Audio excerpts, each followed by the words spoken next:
So I spent a number of years as a town centre sergeant, and that involved policing the pubs and clubs on busy Friday and Saturday nights, getting to know the door teams, the door staff.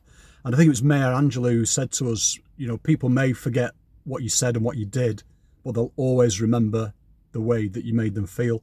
And that was certainly true in terms of the door supervisors.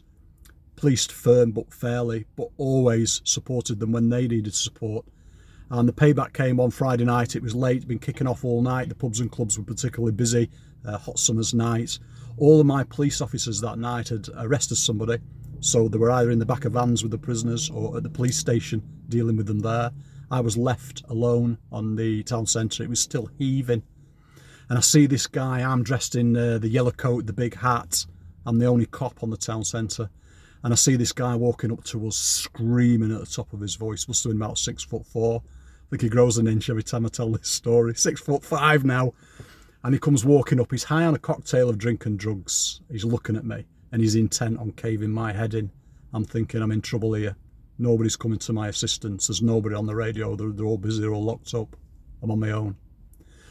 Then this guy must have been about 15 feet away. Then all of a sudden, 6 or 7 bouncers, door staff, if you like, people that knew me, had worked with me regularly, had appeared as if from nowhere from the front of the local pubs, and had formed a protective ring around me to stop this guy getting to me.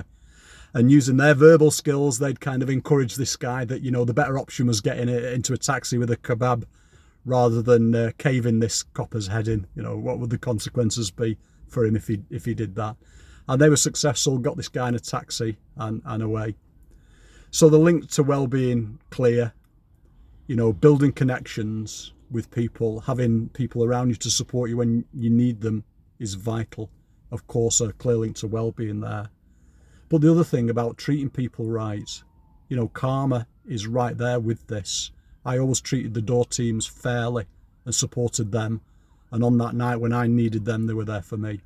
Something clearly good for my well-being on that night. And the third thing is, never underestimate the power of a good kebab. Thank you for sharing the memory with me. I hope you found it a humorous memory. I hope it helps. Take care. Thanks for watching, and we'll see you soon.